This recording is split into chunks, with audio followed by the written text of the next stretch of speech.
At 6:58 a.m., the emergency department at St. Gabriel Medical Center was already awake in a rough way. Fluorescent lights hummed over scuffed tile monitors, chirped in uneven patterns, and the automatic doors sighed open and shut as if the building were breathing. A paramedic shouted vital signs across the hall, while a janitor pushed a mop past streaks of dried blood that refused to disappear. The air smelled like antiseptic and burned coffee with a thin metallic note that clung to the back of the throat. Riley Hart moved through it all as if the noise belonged to someone else. Her badge swung against her scrub top, the plastic catching the light every time she turned, but her eyes stayed level, watchful. She checked a dressing on an elderly woman's leg, the gauze already stained through, then tightened the wrap with quick, sure fingers. The patient winced once. Riley murmured something quiet, barely more than a breath, and the woman's shoulders loosened. From the nurse's station, Jenna Walsh watched her over the rim of a travel mug. Jenna's blonde hair was twisted into a bun that looked casual and took 20 precise pins. Beside her, 2 other nurses leaned in closer so they would not have to raise their voices. 3 weeks here and she still doesn't sit down, one of them said. Jenna tipped her chin toward Riley's left arm. The cuff of the scrub sleeve had ridden up as Riley reached for tape, revealing the thick, pale scar that crawled from wrist to elbow in a jagged rope. "Look at that," Jenna murmured. "Tell me that is not a story." "Motorcycle crash," the other nurse guessed. "Or some ex who pushed her through a window." Jenna smiled without warmth. "Or she tells everyone she fell. People like that always fall." On the far end of the bay, a resident barked into a phone trying to get a cardiology consult that refused to pick up. Another nurse struggled with a printer that coughed out blank pages from MedCoreX, the hospital's new patient management system. A bright poster above the nurses' station showed a stage photo of smiling staff beneath the slogan, "Embrace the future with MedCoreX." Someone had drawn devil horns on the R. Dr. Victor Lang stepped out of the glass-walled admin office and into the corridor. His white coat was immaculate, his tie a shade darker than his eyes. He did not walk so much as cut a line through the traffic expecting people to move. They did. He paused near the nurse's station, checked his watch, then swept his gaze over the room until it caught on Riley. "Is that our new MedCoreX champion?" he asked, voice cool. Jenna straightened. "That's Hart, the float from Valley Crest. She, still does a lot of things by hand." Lang's attention sharpened, by hand. He watched Riley for a moment longer. She was talking to a teenage boy with a sprained ankle crouched to his eye level, the tablet in her hand, still dark. She traced the air above his foot, explaining where the ligaments were, what a sprain meant, what he should feel, and what he should not. The boy nodded more at her tone than her words. Lang's jaw flexed. "This hospital invested 8 figures in a system that tells us exactly what to do and when. If she's not using it, fix that." "Yes, sir," Jenna said. He walked away, leaving a faint trail of clone and pressure behind him. As he passed, Dr. Arjun Patel stepped aside, balancing a tray of coffee cups with one hand. Patel's hair was mostly silver, his shoulders a little stooped, but his eyes missed very little. He followed Lang's back with a tired look, then let his gaze drift to Riley. Her hands, he noticed, did not hesitate. They moved the way some people breathed. Not rushed, not showy, just certain. Riley finished with the boy and keyed his information into the computer at the triage desk. The MedCoreX interface bloomed with colors, graphs, and warning icons. She clicked through them in a few economical motions, ignoring the blinking suggestion to wait for supervisor review. She glanced at the clock on the wall. The kid needed a splint and discharge instructions, not a committee. "Ms. Hart," a voice said behind her. She turned. Dr. Trevor Mills stood there, white coat open over wrinkled scrubs. He was not much older than she was, but his stethoscope seemed to believe he outranked everyone in the building. A red line from his glasses had imprinted itself along the side of his nose. "You skipped the MedCoreX clearance step again," he said. "It flags that." "The ankle is stable," Riley replied. "Non-weight bearing for a few days at ice elevation. He will be fine." Trevor huffed. "That is not the point. The system keeps us covered." "The kid does not care about coverage," she said. "He cares if he can walk by Friday." Trevor opened his mouth, then shut it. Something in her gaze made him look away first. He reached for a tablet on the counter instead, pretending to check a chart. When she stepped aside, Jenna slid into the space Riley had vacated. "She has a mouth on her, huh?" Jenna said lightly. Trevor shrugged, not ready to agree or defend. "She moves like she has done all this before. A lot." "Maybe in another life," Jenna replied. "Or maybe she just likes an audience." At the far end of the bay, a stretcher burst through the automatic doors, pushed by 2 paramedics. A man in his 50s writhed on the gurney, clutching his chest, sweat shining on his forehead. Monitors squealed louder. The intern at triage stared at the screen where MedCoreX was still buffering a spinning circle, sitting where the triage priority number should be. "Is it not loading?" he muttered. Why is it not loading? Riley had already started walking. She did not wait for the system to assign a color. She caught the paramedic's report halfway down the hall, laid a hand on the man's shoulder, and bent low to hear his breath beyond the noise. "Sir, I am Riley," she said. "Look at me." His eyes fluttered, found her. While she held his gaze, her other hand found his wrist, fingers settling over the pulse. Too fast, too thready. Something in his color bothered her, a gray that did not match the numbers she heard shouted around her. "Bay 3, she called. "Get cardiology on the line, now." The intern at triage glanced between his frozen screen and Riley's back, then finally moved. Somewhere above the MedCore X system, finished thinking, and flashed a triage priority that matched what she had already decided. Later, when the man was wheeled toward the cath lab and the monitors in the bay finally went quiet, Jenna watched Riley wash her hands at the sink.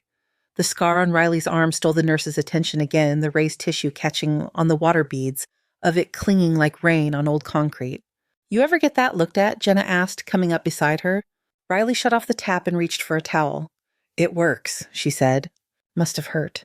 Riley considered the mirror rather than Jenna's face. The fluorescent lights made the room harsh, every flaw amplified. She dried her hands slowly, the towel dragging over ridged skin. "Some things hurt once," she said. "Some things hurt every time you talk about them." She tossed the towel and walked back out into the noise of the ER, where the next ambulance was already backing up to the doors. Dr. Patel watched her pass and wrapped his hands around his coffee cup for warmth. The room felt cold despite the crowd. Riley's badge swung again as she moved the photo on it slightly out of focus, like no one had managed to catch her still. He took a slow sip and kept his thoughts to himself. The next 2 weeks slipped into the shape of a routine that belonged more to the building than to the people inside it. Morning shifts blurred into afternoons, and the neutral walls of the emergency department held the echoes of sirens and shouted orders like a kind of weather. Riley took whatever was handed to her. Stitches, A4 lines, fall injuries, panic attacks. She moved from bed to bed, chart to chart, filling in gaps without drawing a line under her own name. When a patient was anxious, she pulled the curtain most of the way and lowered her voice. When a patient was angry, she let them be angry, kept her hand steady, and did not take it from them later. MedCore X did not like her. On the monitor at the nurse's station, her profile started to gather small red flags. Deviation from suggested workflow, incomplete use of diagnostic prompts, manual override of triage recommendation. The system did not care that the diabetic with the normal-looking vitals had a certain smell to his breath, or that the old man who insisted he was only there for his wife kept rubbing his left arm without noticing it. Lang cared, not in the way a doctor cares, in the way an owner of a new car cares when someone forgets to admire the interior. He watched reports populate on his tablet in the quiet of his office. So many staff names scrolled past that they turned into blur. Hart's name did not blur. It repeated a neat column of deviations and overrides. He called Jenna to his office one afternoon. She came in clutching a clipboard against her chest. "How is Ms. Hart fitting in?" he asked, tone light. Jenna shifted her weight. "She gets things done. Patients like her, she, sometimes decides before the system does." "That is the problem," Lang said. "This institution has protocols. MedCore X is one of them. We do not need improvisation." "Right," Jenna said. "Of course." "I want you to shadow her this week," he said. "Help her adapt. Make a note of any instances where she ignores the system." The way he said help made the hair on the back of Jenna's neck stir. She nodded anyway. In the crush of the next overnight shift, Riley barely noticed the eyes on her. Jenna appeared wherever she turned, always a few steps behind a thoughtful wrinkle on her brow, a pen ready to move. On a chest pain call, Riley asked for an EKG before MedCore X finished registering the complaint. On a suspected stroke, she called for a CT the moment she saw the way the man's face sagged on one side, before the system decided his priority based on the incomplete data. Jenna wrote it all down. The break room at 3 a.m. felt like a different universe. The lights were softer, the hum quieter. Someone had taped a photograph on the fridge of the last year's Halloween party. Half the people in it had already rotated out. Riley sat at the little round table by the window, a stack of charts beside her, her pen moving steadily. Coffee steamed in a cardboard cup within reach but untouched. Her eyes flicked from page to page, filling in the blanks that the system had not caught. Medications, allergies, the way a patient had reacted to being touched. Trevor pushed into the room without knocking. He went straight to the coffee machine, stabbed at the buttons, then turned when he realized someone else was there. "Oh," he said, It is you." Riley glanced up, gave a small nod, and returned to her notes. Trevor took his coffee and leaned against the counter, breezily casual in the way people are when they are not casual at all. He watched her write the way she pressed a little harder on certain words. No family. Lives alone. Jumps at loud sounds. You always finish your charts by hand like that, he asked. Helps me remember, she said. MedCoreX does that for you, he replied. That is the point. It stores everything. It does not store how they looked at the doorway, she said, or how they tried to joke but held onto the bed rail with both hands. Trevor took a sip of coffee. It was too hot. He swallowed anyway. You know what people say, he went on, aiming for a laugh that did not quite arrive. We have rules so no one thinks they are a hero. She kept writing for another line as if he had not spoken. Then she set the pen down. I do not think I am a hero, she said. I just do not want to stand there and watch while something preventable happens. The fluorescent light hummed. A machine clicked gently in the hall. Trevor's jaw tightened. You think that is what the rest of us do? Just stand there? She lifted her gaze to him. Her eyes were not sharp or accusing. They were tired. I think the system makes it easier to wait, she said. Sometimes waiting is the same as standing there. He felt the words land a little too close to the thing he did not like about himself on nights when he stared at the ceiling instead of sleeping. He turned away, fiddling with the stack of sugar packets beside the coffee machine. You handle IVs like you are starting lines in your sleep, he said. You call orders like someone who has run comms under fire. Riley blinked once. You have a colorful imagination. Trevor pushed off the counter. I have a brother who deployed twice with the Marines. I know what it sounds like when somebody talks like they do not have time for hesitation. The charts waited between them, quiet testimonies. Riley picked up her pen again. Go get some rest, Dr. Mills. You are dangerous when you try to read people. He let out a breath that was not quite a laugh and left. At the end of the week, an email went out to the whole staff from Lang's account. New schedule, new hours. Riley's name appeared less often on the ER roster and more often in small print beside data entry support and non-clinical tasks. She read it slumped in a chair in the supply room, the smell of latex and alcohol swabs steady around her. Jenna stood near the door holding a box of tubing, not quite meeting her eye. They are shifting you for a while, Jenna said, as if Riley had not already seen it. Administration thinks you need more time with the system. Riley scrolled to the bottom of the message. There was no end date listed, just until further notice. I see, she said. You can talk to him, Jenna offered. To Lang. Maybe if you explain how you like to work, he will listen. Riley slipped the phone into her pocket. Has he ever listened to you, she asked. Jenna hesitated. That is not the point. It usually is. Riley reached for a box of saline flushes on the shelf. I will do what the schedule says. The next week did not smell like blood as much. It smelled like toner and stale air and the cheap citrus cleaner they used in the administrative wing. Riley sat at a desk pushed against a wall in a cramped office beside the billing department. The screens in front of her displayed MedCoreX dashboards instead of heart rhythms. Her hands moved over the keyboard, entering data from stacks of printed forms. She missed the weight of a pulse under her fingers more than she would have admitted. The building sounded different from here. The sirens arrived muted, the voices distant. Sometimes she caught a glimpse of a gurney through the gap of a half-closed door, like a scene from someone else's life. On her lunch break, she walked out of the hospital by the side entrance, where the smoking area had been converted into a patchy square of grass. The sky over Austin was wide and hard blue. She took a bus across town, then another, switching without checking the posted schedules. Her feet knew the route before her thoughts caught up. The free clinic sat between a tire shop and a laundromat. Its sign was sun-faded, the plastic cracked at the corners. Inside, the air tasted of dust and gentle disinfectant.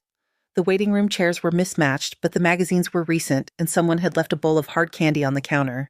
Back again, Ms. Hart, the receptionist asked. She was older, with a knitted cardigan and reading glasses on a chain. If you still need hands, Riley said. They always needed hands. Most of the patients who came in wore their past across their bodies, tattoos and fading ink, scars that matched no surgeon's map, limps and missing fingers and faces that tightened at sharp noises in the street. Riley took blood pressures, changed dressings, listened to stories when people felt like telling them and never asked when they did not. One man in a worn Marine Corps hoodie watched her coil a blood pressure cuff and tilt his head. You served, he asked. Riley folded the cuff. I worked around people who did. He studied her a moment longer, as if trying to place her in a memory that would not quite focus. She wrote his name on a chart, her handwriting neat and small, and moved on. By the time she caught the last bus back towards St. Gabriel, the sky had gone a deep purple, the city lights coming up in pockets. Her reflection in the bus window floated over the passing storefronts, double exposed, not entirely part of either world. The morning after the clinic shift, the air around St. Gabriel felt heavier, as if the night had left fingerprints on the glass. Riley arrived before the sun cleared the parking structure, her breath a faint cloud in the chill. The automatic doors opened for her with their usual soft sigh. Inside, the warmth smelled the same as always, cleaning solution coffee, the ghost of something metallic. Her name still appeared on the ER board, just not as often. That morning it glowed in dry marker beside a modest list of assignments: triage support, wound care, float. She tied her hair back at the locker, checked that her badge sat straight, and tugged her scrub sleeve down over the familiar raised line on her arm. The fabric caught slightly on the ridged skin before settling. The department was in that narrow space between quiet and chaos. A few patients dozed behind curtains. A television in the waiting room murmured about traffic and politics to people who were not listening.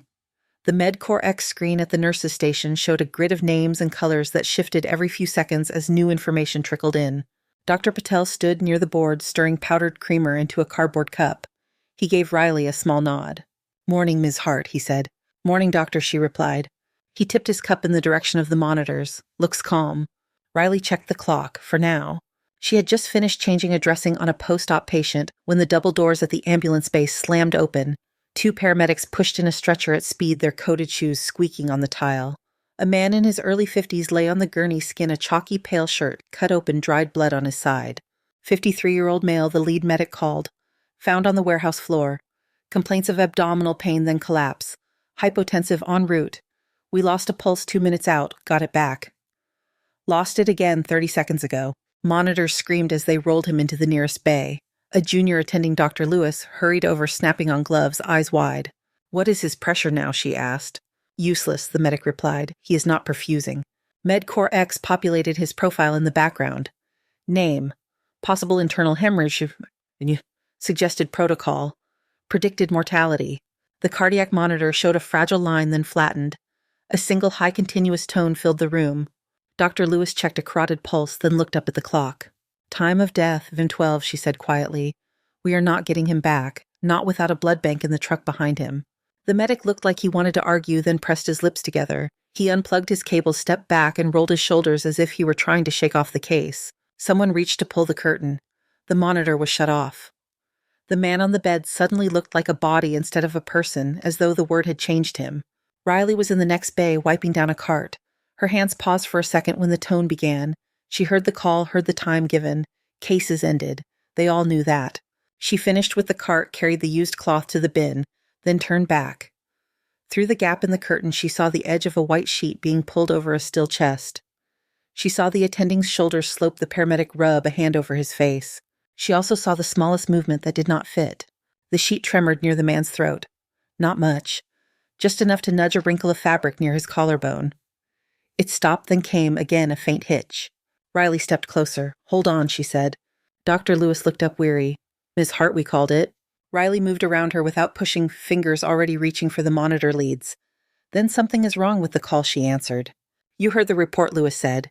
"There is nothing left to work with. The system flagged him as non-salvageable at the door." Riley pressed 2 fingers to the man's neck, just below his jaw. For a moment there was nothing, the same blank that everyone else had found. Then underneath her fingertips, the slightest kick. It faded, then returned weak, but there. Her hand went to his chest. She leaned close enough that the room's noise dropped away, and only his body existed in front of her. There. A shallow rise that should not be there in a dead man. The words left her mouth without hesitation. "He is not gone." Lewis shook her head. "We cannot throw resources at every lost cause. MedCore X gives us the odds for a reason." "His odds just changed," Riley said. She slapped the power button on the monitor. It came back to life in a scatter of static before resolving into a thin, ugly rhythm that still meant more than a flat line. "Get the crash cart," she called. A nurse at the doorway froze. "We already documented time of death." Then updated after Riley answered, "Cart now." Something in her voice moved the nurse before her thoughts could catch up. The heavy wheels rattled against the floor as the cart rolled in. Riley lowered the sheet, placed her hands in the center of the man's chest, and started compressions. Her palms drove down hard and fast, ribs shifting under the force. The sound of bone and cartilage pushing against bone and cartilage was unpleasant but familiar. Dr. Lewis hovered. "You are opening us up to so much liability." "Liability is when we do nothing," Riley said between counts. "Bag him." A respiratory therapist grabbed the bag valve mask, sealed it over the man's face, and began to squeeze in time with Riley's compressions. Air moved into lungs that had not been ready to quit. Trevor appeared at the edge of the bay, drawn by the sudden cluster of bodies and the renewed beep of the monitor. He took in the scene at a glance. The sheet half off the patient. The crash cart open. Riley driving compressions into a man whose death time was already in the chart. "What is happening?" he asked. "Apparently we are revising the call," Dr. Lewis said, exasperation and doubt wrestling in her voice. Trevor looked at the monitor. The rhythm was feeble, but it was there. He watched Riley's hands, the way every push was the same depth, the same angle, the same refusal to let go. "You pronounced him," Rutherford said. His voice had dropped its confident gloss. "I pronounced what I saw," Lewis said. "What you saw changed," Riley replied. "Epinephrine 1 milligram, now." Trevor hesitated for half a second, then grabbed the syringe himself and pushed it through the IV. If they were going to be in trouble, he was already in with both feet. Time boiled down to the count in Riley's head. 30 compressions. Pause. Check. Still no strong pulse. 30 compressions again. Her arms burned. Sweat trickled down her spine. The smell of antiseptic and the faint copper tang of old blood thickened while the rest of the world narrowed to the space beneath her palms. On the monitor, a complex wave stuttered, tried to die again, then steadied into something more regular. "Come on," she murmured. "Stay here." She shifted her weight, felt under his jaw again. This time the pulse arrived more quickly, thumping against her fingertips with reluctant life. "I have a pulse," she said. "Check the pressure." The cuff inflated around his arm. The numbers inched up on the screen, thin but climbing. The respiratory therapist let out a breath she had not realized she was holding. Dr. Lewis stared as if she could not quite believe she was witnessing her own reversal. Trevor took one small step back, the reality settling. "You just brought back a dead man," he said. Riley adjusted the man's head, checked that the airway stayed clear, and did not look away from the monitor. "He was not dead," she said. "We were." The words came out lower than she intended. She did not mean them for anyone but herself, but the bay had gone quiet enough that more than one person heard. From the entrance to the ER, another observer had arrived. Dr. Lang stood with his tablet under his armcoat, immaculate as ever. He had been looking for someone else, some other issue to sign off on when he saw the open crash cart. His gaze tracked the scene, the half-pulled sheet, the active code on a patient whose status the system had already moved to the deceased list.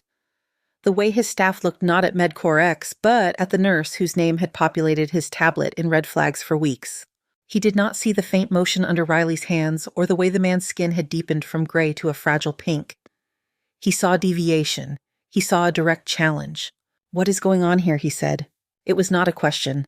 The sound cut through the murmur of the bay. Dr. Lewis flinched. We had declared. Ms. Hart observed residual activity and initiated resuscitation. "On her own authority," Lang said. Trevor opened his mouth, but Lang did not look at him. "His heart was still there," Riley said. He responded. "He has a pulse and blood pressure." Lang stepped closer, folding his hands behind his back. His attention went to the chart displayed on the wall monitor. It clearly showed the time of death that had been entered neat and final. Then it showed a flurry of new activity. Code drugs, procedures, vital signs. "The system registered this patient as having no viable return," he said. "You overrode that." "The system did not have its fingers on his neck," Riley answered. A small, dangerous stillness entered his expression. "This is exactly what I have been trying to prevent," he said.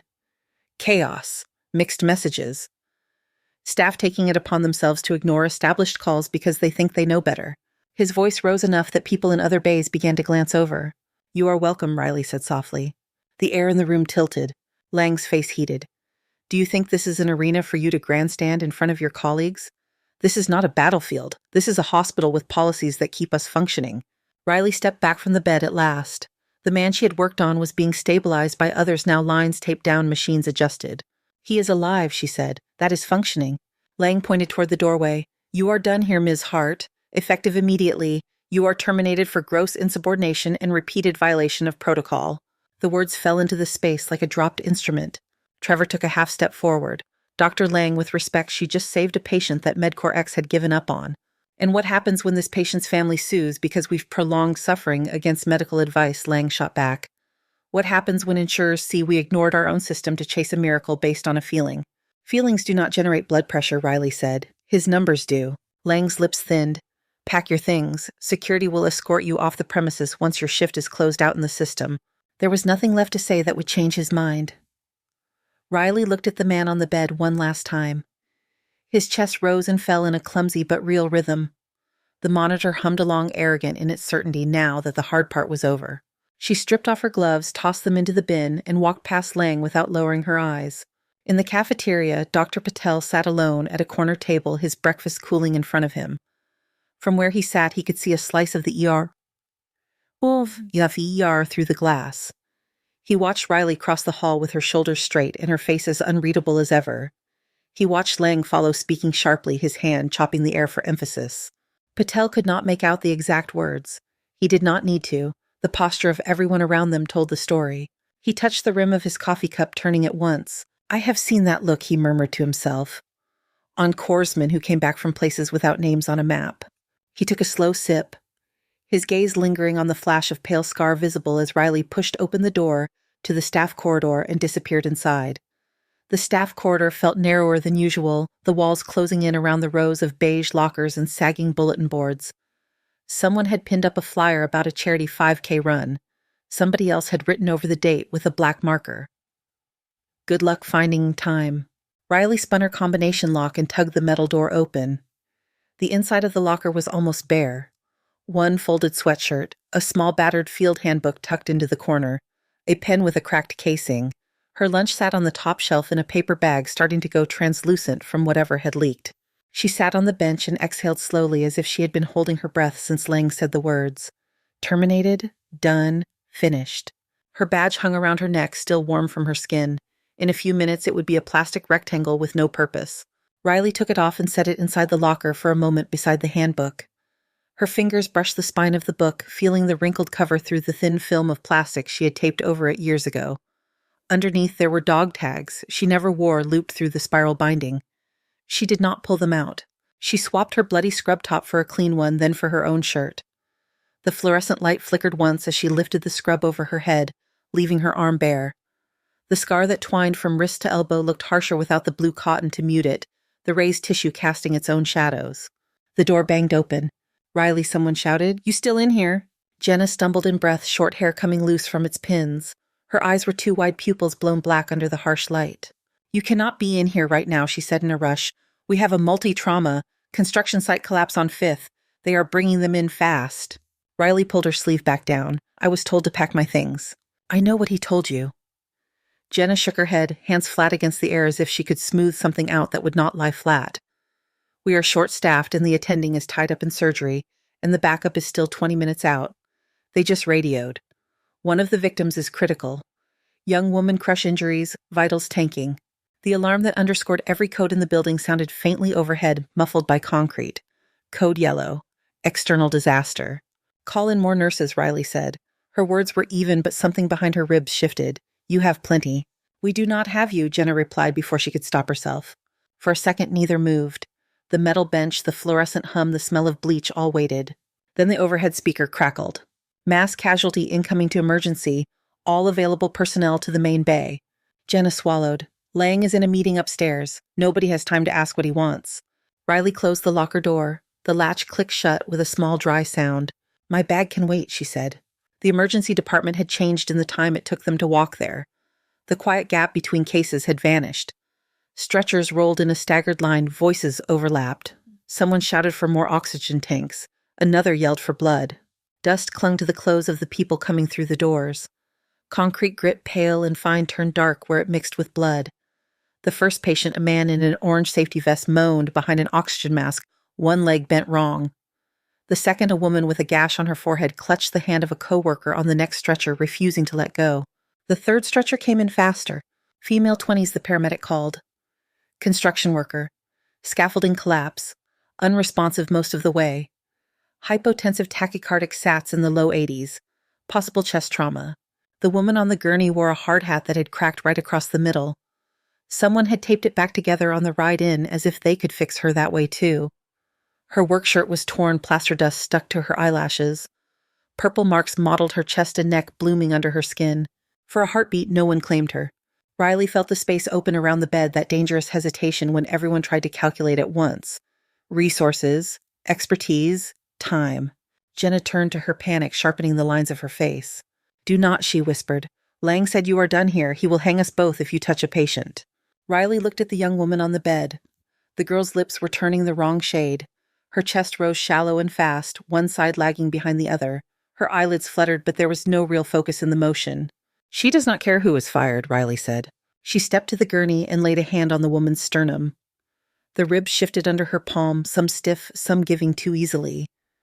The breath sounds on the left side were faint like air trying to push past something that did not want to move. A resident hurried up, clutching a tablet that already displayed the patient's half-completed profile. Vitals, he asked more to the screen than the paramedic. BP 60, palp, the medic answered. Heart rate 140. She tanked right before we hit the ramp. Med Core X is suggesting rapid imaging and fluid resuscitation, the resident said. His voice trembled just enough to betray him. We can stabilize and send her for a CT.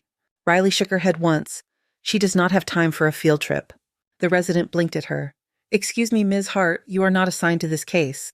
If you wait, she arrests on the elevator, Riley said. Listen to her lungs. He hesitated, then fumbled for his stethoscope. He leaned in, moving the diaphragm across the chest. His brow furrowed. I can barely hear left side, he muttered. She has a tension hemothorax, Riley said. Blood and air taking over the chest, crushing the lung and the heart. That is why her pressure is garbage and her trachea is starting to shift. She needs decompression now. That is a physician procedure, the resident protested, almost reflex. You are not privileged for thoracostomy. Are you? She asked. He stared at her, stunned into silence. The room seemed to tilt again. Voices rose. Someone in the next bay called out for platelets. Another yelled for a portable X-ray. For a fraction of a moment, nobody moved to reach for the tray that would matter most here. Riley did. Set up for a chest tube, she told the nearest nurse. Large bore needle and a scalpel. High-flow oxygen. 2 large IVs if you do not have them already. Jenna grabbed the tray without conscious thought. Her hands shook as she opened sterile packaging and slid it toward Riley. The resident wavered on the edge of action. If something goes wrong, they will say, we let a nurse cut into a chest. If we do nothing, there is no chest left to worry about. Riley answered. The worker on the bed gasped, a thin, ragged sound, her eyes rolling under their lids. The monitor showed her pressure dropping again, the numbers bleeding down the screen. Riley snapped on fresh gloves, her mind dropping into a place where fear had no room. Noise turned down, focus tightened. The smell of dust and blood settled into a familiar background. She palpated along the side of the woman's chest, counting ribs under skin that felt cooler than it should. When she found the right spot, she nodded once. Cleaning, she said. Jenna flooded the area with antiseptic. The brown liquid ran in thin streams, catching in the hollows. Local, the resident asked weakly. She's barely conscious, Riley replied. We do not have the luxury. She took the scalpel and made a clean, firm incision between the ribs, the blade parting skin and muscle with a sound that barely registered under the beeping monitors. The woman's body twitched. Riley's jaw tightened, but her hand stayed steady. Next came the needle, thick and unlovely in her grip. She advanced it through the incision, feeling the sudden change in resistance as it slipped into the pleural space. The release came with a low, wet rush. Air and blood surged out, a mix of dark fluid and trapped pressure escaping, like something exhaling after holding its breath too long. The chest wall moved differently at once, less stiff, more willing. The monitors responded almost immediately. The waveform of her blood pressure crept upward, the oxygen saturation numbers inching toward less terrifying territory. Her heart rate eased down by a few beats. Breath sounds, Riley asked. The resident listened again, hands trembling. Left side is louder, he said. His voice sounded surprised. They are actually there. Good, Riley said. Keep her warm, keep the fluids going. Get that chest tube in to follow. Do not let anyone send her to CT until her pressure is stable. He nodded, the first hint of solid ground under his feet again. At the edge of the hall, a man with a cane had stopped walking. Staff Sergeant Miguel Reyes had come to St. Gabriel for a follow-up on his leg, 3 screws and a plate that still ached when the weather turned wrong. He had expected a long wait, a quick exam, and another prescription for physical therapy he already did on his own. He had not expected to see her. He recognized Riley before he understood what he was looking at. It was not her face, which had been streaked with dirt the last time he saw it. It was not her voice, though it hit the same part of his chest now as it had then. It was her hands. They moved with a speed and certainty he knew too well. He had watched those hands once in a city across an ocean slick with sand and blood as they worked on a Marine who had stopped moving in the middle of a street. He moved closer without realizing his cane clicked louder on the floor. Each step brought more detail into focus. The scar on her arm, the way she leaned over the patient using her own body shield against the flailing of limbs she could not control yet. The quiet that seemed to settle around her even while the room roared. Miguel stopped at the edge of the bay, fingers tightening around the handle of his cane until his knuckles went white. That scar, he whispered, not meaning to say it out loud. Jenna looked up at him, then back at Riley. He saw the moment the needle went in and the slow, ugly relief of pent-up pressure, saw the numbers shift on the monitor. heard the collective breath of the staff as the crisis pulled back a fraction. Yeah.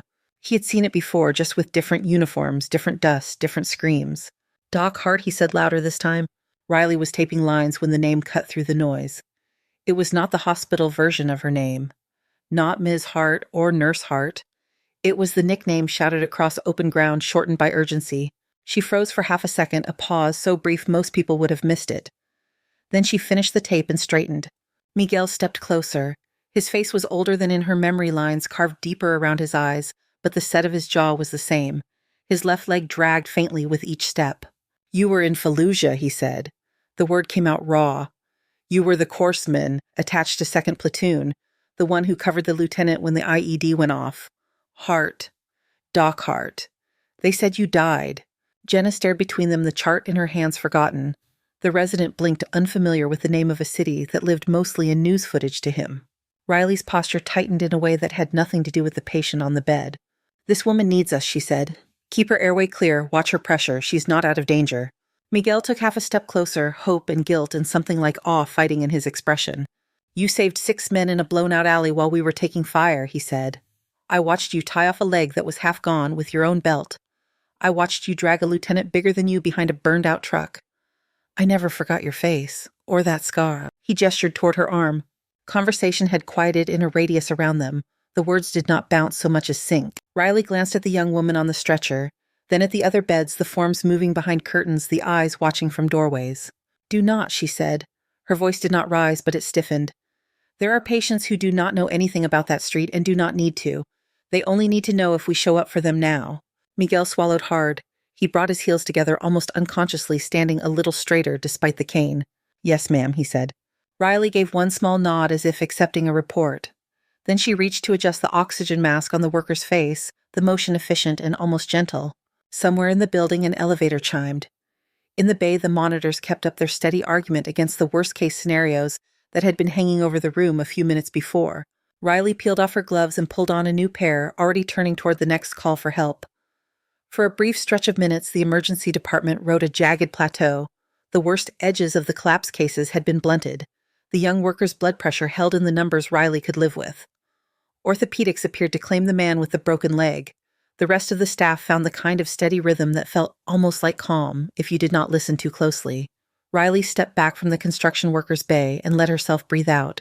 Sweat pasted the collar of her scrub top to the back of her neck. Her hands smelled of antiseptic through the latex. She flexed her fingers once and felt the familiar ache in the joints. Jenna brushed past her, muttering about more warm blankets and depleted supplies. Miguel lingered near the wall, watching her work in the way soldiers watched incoming weather. He caught her eye just long enough to offer a small, tight nod. There were 1,000 things he wanted to say. "Thank you. I am sorry. I thought you were gone." None of them fit the space between code calls and charting. The overhead speaker crackled. Code black. Multiple critical incoming from Camp Bastion Fuel Depot. All trauma teams to emergency intake. The words slid under the skin of the room. Conversations cut off mid-sentence. Nurses abandoned coffee cups on counters. The residents who had started to believe the worst was behind them snapped back to attention. Riley felt it hit her chest. Camp Bastion. Fuel Depot. The combination painted a picture without any need for imagination. Fire shrapnel, the kind of burns that went beyond skill and into the realm of luck. She did not have a place on the trauma team anymore, not on paper. Her badge still opened the doors, though. That was enough. At the ambulance bay, the outside light had thinned to a hard gray. Sirens rose in chorus as the first wave of vehicles came into view, red and blue pulses reflecting off the glass. The doors burst open and a gurney came through with 2 medics hanging off the sides, guiding it as if it might buck. "Male mid-40s," the lead medic shouted. "Marine Lieutenant Colonel. Fuel explosion at Bastion Depot. Burns to face and neck, suspected inhalation injury. Deteriorated en route.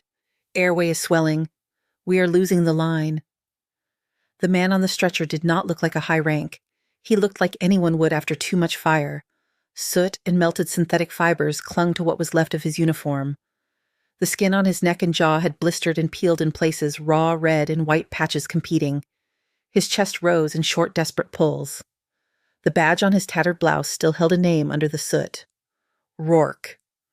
The letters punched through Riley harder than the cold air from the bay doors. She stepped closer without meaning to. For a second, the room around her wavered. The tile under her feet became dust. The overhead fluorescent lights turned to an empty sky full of brown haze. Somewhere in that not-quite memory, someone screamed incoming and the world shook. A hand brushed her shoulder. Present came back into focus. Ms. Hart Trevor sat at her side. He did not ask why she had gone pale. "We need to move." They rolled the gurney into the nearest major trauma bay. Anesthesiology had been paged. The on-call trauma surgeon ran in, talking fast about burn protocols and airway management. An attendant snapped an oxygen mask over the man's blistered face, but the seal was bad, the plastic slipping against damaged skin. Rourke made a sound deep in his throat, a wet, choking rasp that tried and failed to be a cough. "His airway is closing," the anesthesiologist said. "We need to intubate now." He reached for the laryngoscope. His hand shook. It was not much, just a tremor, but the blade in his grip caught the light in a stuttered way. Riley watched his eyes.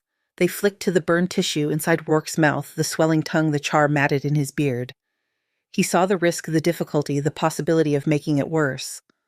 Behind them, Dr. Lang appeared as if summoned by the scent of risk.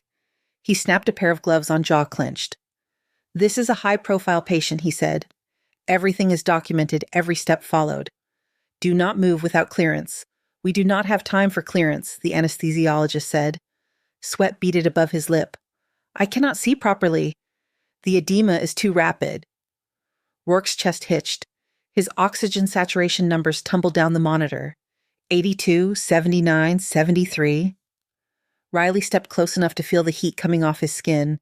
Under the burns and soot under the uniform that had been half peeled away, she saw flashes of the man she remembered barking orders through a radio that squawked with static. Lieutenant, then. Laughing at some stupid joke one of the privates had made while they waited for evac. His eyes were swollen, almost shut now, but they flickered. She did not know if he saw anything through the narrow slits, but his body was still fighting. "If you force a tube through that," she said, "you bleed him and finish the swelling. He never breathes on his own again." Lang shot her a look. "You are not assigned to this case." "He is suffocating," Riley said. "You are arguing." Oxygen dipped to 68. The monitor alarm shrieked.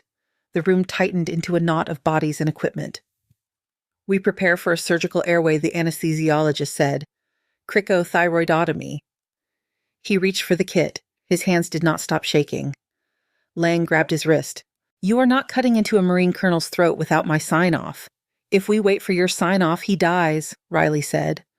She had already moved to the head of the bed. Her fingers found Rourke's jaw, tilted it gently. The smell of burned hair and flesh rose up thick and oily. She swallowed it. "Get me a scalpel and a crick kit," she said. No one moved. The moment stretched brittle and dangerous. Then Trevor reached for the tray. His voice was steady when he spoke. "Crick kit for Hart. Now." Hands scrambled. Metal clinked. The tools appeared in front of her, sterile in their blue packaging. Lang's voice climbed. "Ms. Hart, you will not touch this man. You are terminated. You have no authority here. Step away." His words came from somewhere far away. Riley heard instead the thin wheeze of air trying to force its way through a narrowing passage. She saw the skin at the base of Rourke's neck pulling in with each gasping breath, the strain of muscle and cartilage under her fingertips. She placed her left hand on his throat and felt for the landmarks. Thyroid cartilage. Cricoid. The small soft space between her fingers recognizing the map in burned terrain. She picked up the scalpel. "Time of last effective breath is almost gone," she said. "We cut now or we lose him." No one stopped her. The blade kissed the skin just below his Adam's apple and drew a precise line. Blood welled up bright against the charred tissue. She opened the space with 2 quick motions, creating a small dark mouth where there had been none. "Dilator," she said. It was pressed into her hand. She slid it in, spreading the opening without tearing more than necessary. Then the trach tube followed firm and sure, guided by muscle memory older than this hospital. Her world narrowed to the feel of resistance, the give, when the tube entered the trachea instead of soft tissue. When it seated, she connected it to the bag. "Ventilate," she ordered. The respiratory therapist squeezed the bag. Air flowed through the new passage with a sound that was almost obscene, a deep whoosh that filled his chest. The bruised rise and fall smoothed by degrees as oxygen found its way in. On the monitor, the oxygen saturation numbers slowed their fall, hesitated, then began to climb. 58, 65, 72. The room exhaled with him. Riley held the tube with her scarred arm braced along his neck, anchoring everything in place. "Secure it," she said quietly. Trevor taped the tube, his fingers moving with a speed he had not known he possessed. The anesthesiologist stepped back staring. "I have never seen it done that fast."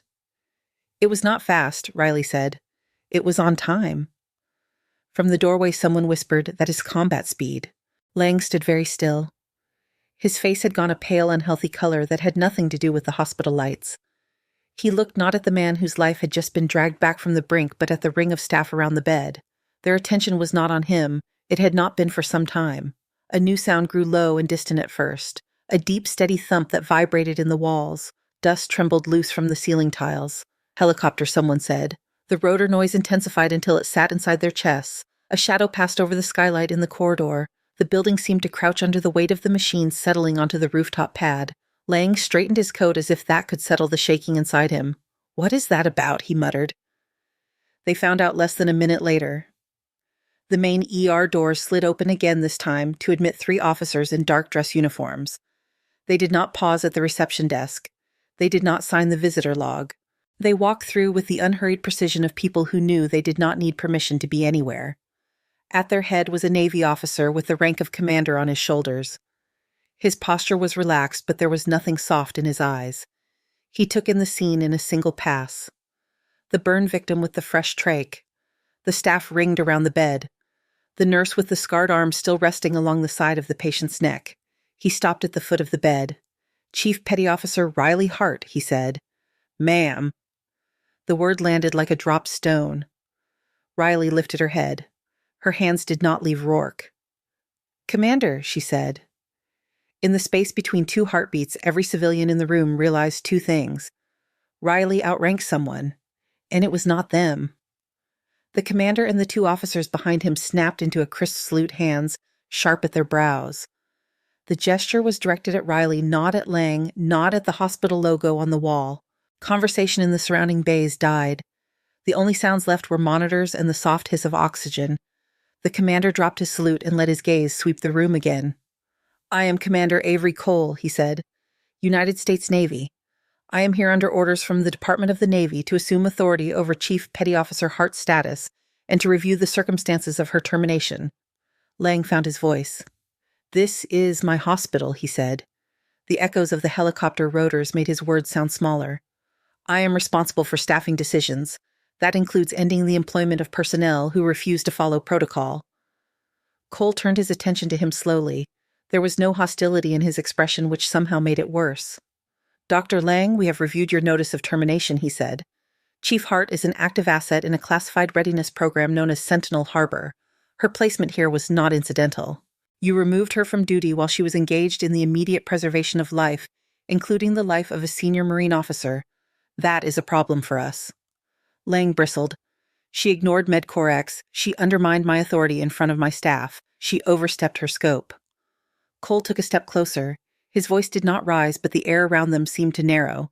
"Chief Hart has spent years treating trauma under conditions your system cannot model," he said. "Her service record includes multiple commendations for actions under fire. The Secretary of the Navy signed off on her assignment here. Your policies do not outrank that." He glanced at Rourke. "That Marine on your table is Lieutenant Colonel David Rourke. He is alive right now because Chief Hart acted while you hesitated." Lang opened his mouth, then shut it again. Cole nodded to the officer at his left, a major in Marine dress blues who had remained silent until then. "You are hereby relieved of any administrative authority over Chief Hart," the major said. His tone was formal and flat. "Effective immediately. You will surrender her personnel file and all related documentation to our team. You will not contact her in any capacity until this matter is resolved at a higher level." 2 men in dark suits had appeared in the doorway, badges at their belts. They did not touch Lang, but their presence bracketed him. "This is an overreach," Lang managed. "You cannot just walk into a civilian hospital and dictate policy." Cole raised an eyebrow. "Doctor, when a Marine colonel is dying on your table and your staff freezes and the one person who can open an airway is the person you fired for acting on her training, the question is not what we can do." His gaze hardened just enough to show the steel underneath. "The question is why you still think you are the one in charge." The silence that followed had a different weight to it. Not the quiet of fear, but the hush that fell when people saw a line redraw itself in front of them. Riley finally lifted her arm from Rourke's neck, the tube held steady, secured by tape in the hands of another nurse. She stepped away from the bed, fingers flexing as if remembering the feel of cartilage and steel. Lang looked at her. There was something like recognition there now, but it had nothing to do with respect. It was the dazed look of someone who had realized they had been standing in front of a moving train without knowing it. Riley did not offer him anger or triumph. Her expression was the same controlled calm she had worn when she walked in hours earlier. "You told me I was done here," she said. "I am not the one who decides that." She nodded once to Miguel, who stood straighter, then to Trevor and Jenna, who stared at her as if they were seeing more than one version of her layered over each other. Then she turned back to the patient, as if nothing in the room had changed except the number on his oxygen saturation. News traveled through St. Gabriel faster than any page. By the time Lieutenant Colonel Rourke was wheeled toward the burn unit, sedated and ventilated, the story had already broken into smaller versions of itself. Chief, Navy, Special Program, fired and reinstated in the same breath. Riley signed the last of the procedure notes with clean block letters. Her hand shook only once near the bottom of the page where no one would see unless they looked very close. She set the pen down and rubbed the heel of her palm against her ribs. The immediate crisis had passed its peak. The construction workers' pressure held. The other casualties from Bastion had been sorted, some stable, some not. The alarms had settled into their usual pattern, less frantic, more familiar. Outside Trauma 2, Miguel waited, resting his weight on the good leg. When she stepped into the hall, he straightened until the cane squeaked against the floor. "Chief," he said. The word sat awkwardly in his mouth after years of calling people by rank and last name. "Riley. I do not know which you prefer." She studied his face for a second. It still had dust caught along his hairline from when he had hovered in the bay. "Riley is fine," she said. He nodded. The cane clicked once as he shifted it. "I thought you died in that alley," he said quietly. "The blast went off and you were on top of Lieutenant Rourke. They pulled us back. We tried to get to you, but the whole street was on fire. Command said you were gone. They put your name on a wall." "I know," she replied. "I saw the wall after." Miguel swallowed. His eyes shone with something that had nothing to do with the harsh hospital lights. "I did not say thank you," he said. "Not then. Not really.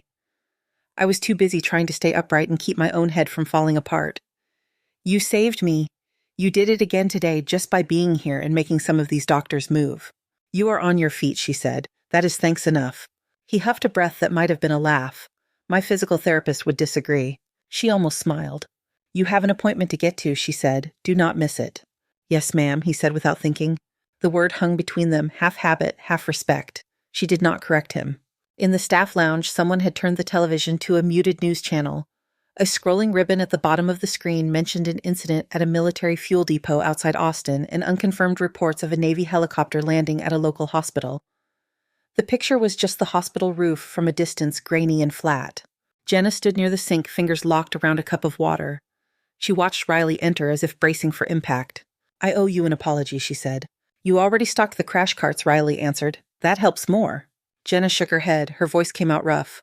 "I called you strange behind your back," she said. "Told people you were trying to show off. I saw your scar and made up stories. And when Lang started tightening the screws on you, I did not say anything. I just went along." Riley opened a cupboard, took down another paper cup, and filled it at the tap. The water ran steady and clear. "You did not know what you did not know," she said. "I knew enough," Jenna said. "I knew you were good, and I let myself be jealous. I am sorry." Riley took a sip of her water. It tasted like every hospital in every city. "You do not need my forgiveness to change how you work," she said. "Pay attention to your patients. Pay attention to your people. That will be enough."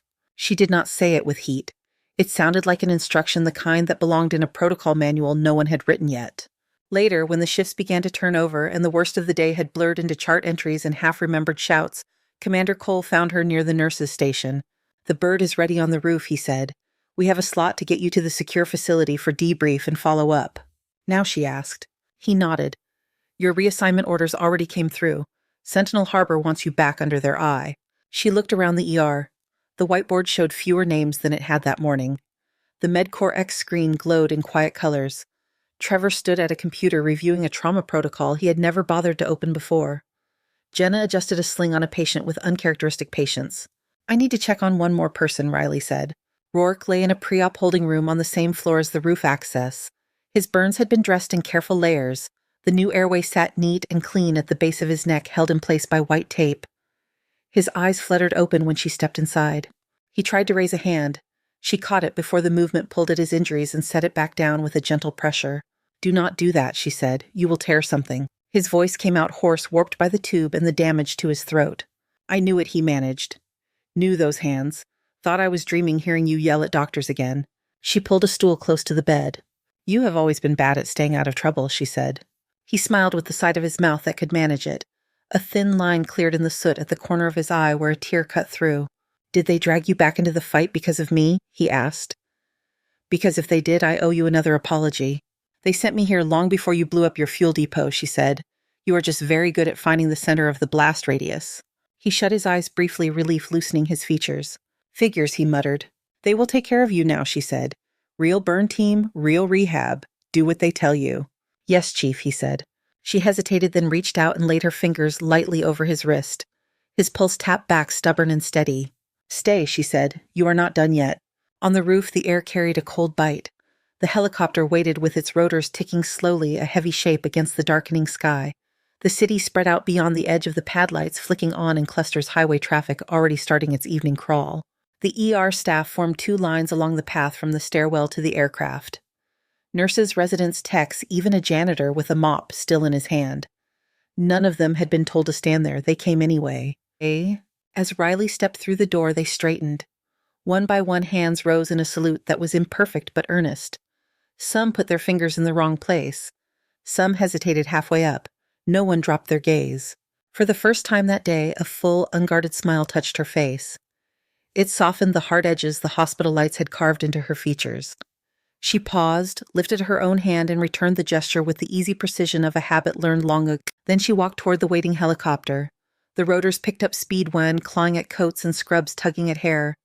The noise swallowed conversation and left only gestures, nods, and the weight of what had been shared. From the parking lot, Miguel watched her climb aboard, one hand braced on the frame. The scar on her arm caught the last light, a pale line against worn fabric.